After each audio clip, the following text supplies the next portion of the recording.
All right, and we are back here on the GSMC football podcast. And for the third part of the show, we are now going to talk about the possible trade destinations for Justin Fields.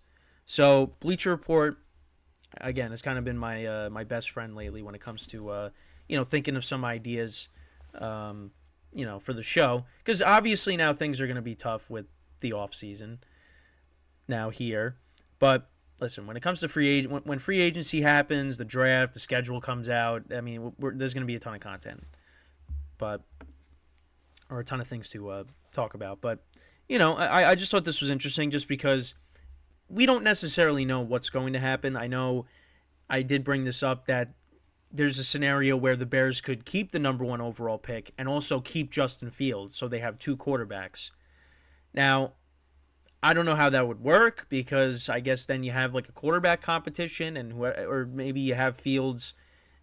Well, then again, I don't know. Like, I don't know, but that's a scenario.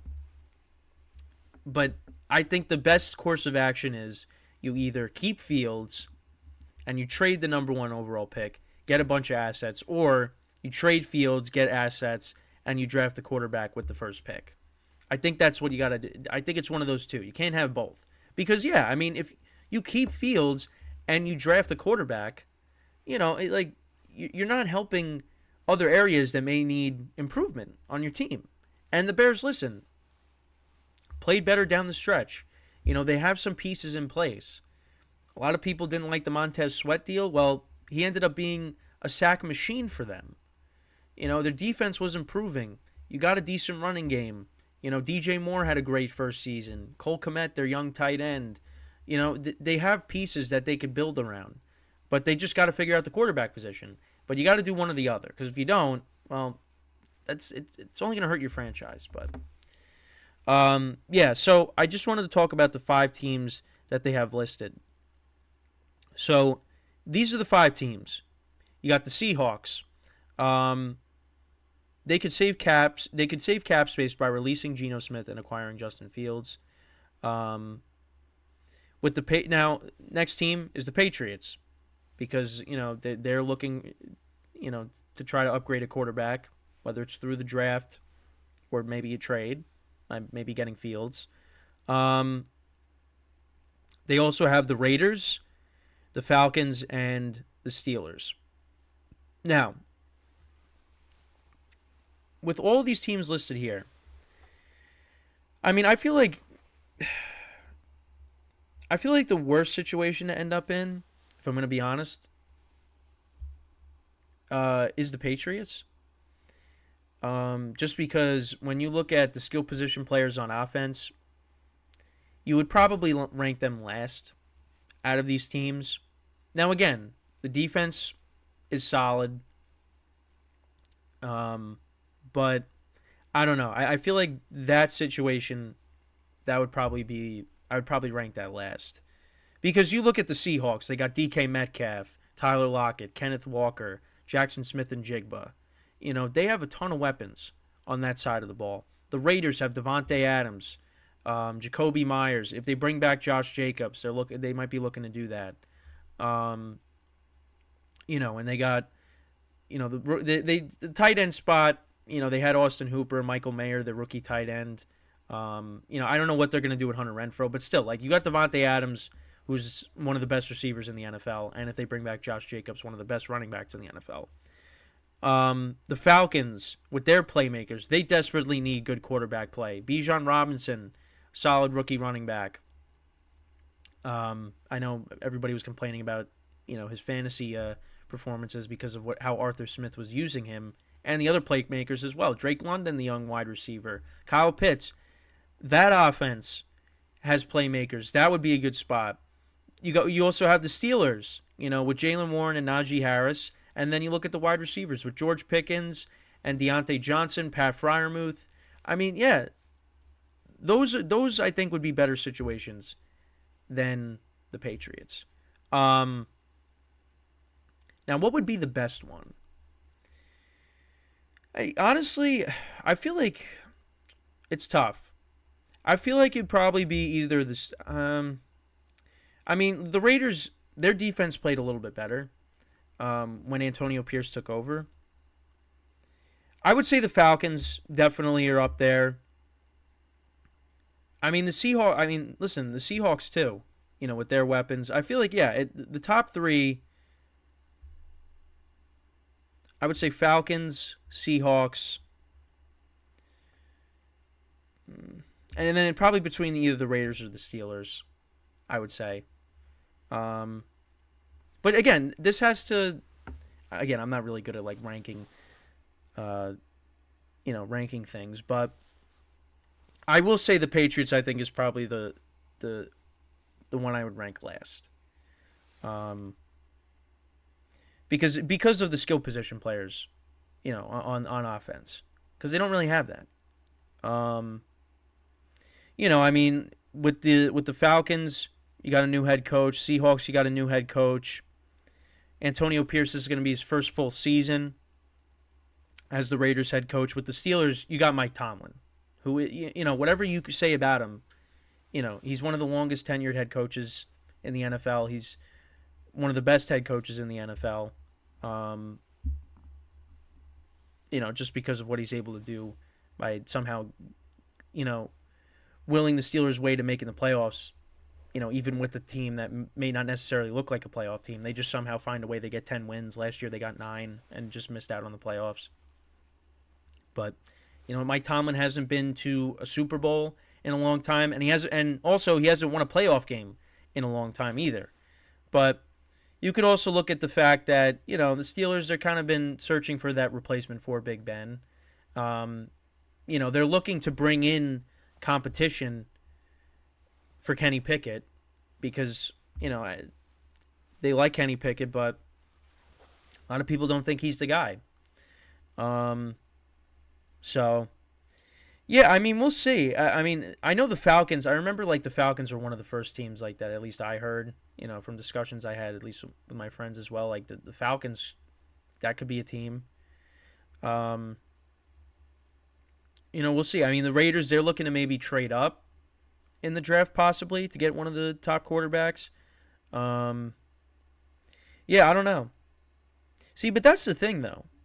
Is all of these destinations, other than the Steelers, it's all new head coaches pretty much. Falcons, Patriots, Seahawks, Antonio Pierce now being the full-time head coach. Steelers, you got Mike Tomlin, which that also can make a difference. And Mike Tomlin actually praised Justin Fields, says he really likes him. So, maybe the Steelers try to trade for him. I know my one friend is a Steelers fan, and he really wants Fields. But again, it's all speculation. You got the whole offseason to talk about this. But honestly, if I'm Fields, I mean, like I said, the Patriots I feel like is the only one I'm not really too crazy about. But yeah, I mean, you go to the Seahawks, you got Metcalf, Tyler Lockett, Kenneth Walker, Smith and Jigba, the Raiders, they're playmakers. The Falcons, the Steelers, they all have playmakers. The Patriots, not so much. I know Ramondre Stevenson, when he's healthy, is a quality running back. Kendrick Bourne, decent receiver, but ended up getting hurt, torn ACL. You had Hunter Henry and Mike Gesicki, the tight ends. Juju Smith-Schuster didn't really produce there. There's no one that really scares you on that offense. If you look at all these other teams, well, I mean, does anyone really scare you on the Steelers offense? I mean, well, George Pickens when you get him the ball, but with the Raiders, Josh Jacobs and Devontae Adams. Seahawks got Metcalf. That scares you. The Falcons, I mean, we haven't seen Bijan Robinson and we haven't seen Drake London and Kyle Pitts take that, next step because they haven't really had the quarterback play. Maybe they need the proper, they need better coaching. So we'll see, what Raheem Morris does, and how how it's different with the new coaching staff there in Atlanta, along with Bijan Robinson.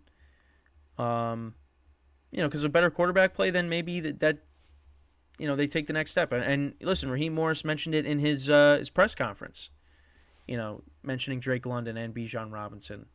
So, now personally for me, what would be the best fit? I mean, again, it's tough to choose. It is because a lot of the teams have new head coaches, and then a lot of them have playmakers. I mean, I don't know. I'd like Seattle for him. I mean, I think, well, I would like Seattle even better if Pete Carroll was still there. I know Mike McDonald, he's been praised a lot. New head coach, was with the Ravens before getting this. So, we'll see how he turns out to be. But I just feel like the Seahawks with the running backs, they also got Charbonnet too, who I didn't mention. But you got 3 quality wide receivers. The tight ends aren't, game breakers, but they're okay. They can make plays. Parkinson, Noah Fant. But we'll see. Actually, I don't know. Is one of the tight ends a free agent? I'm not 100% sure. I have to look it up. But yeah, I mean, I think that would be a good situation. I feel like, again, it's really just the Patriots. I think every other situation I think I'd be fine with wherever he'd end up. But again, it's all up to the Bears. They got to trade him. If they don't trade him, I mean, this conversation doesn't mean anything. So we'll see. And then also, I mean, maybe these teams don't want to go after Fields. They go for the draft, or there's other quarterbacks out there, Ryan Tannehill, Kirk Cousins. So we'll see. But these are just some possible destinations for Fields. If he does end up being traded.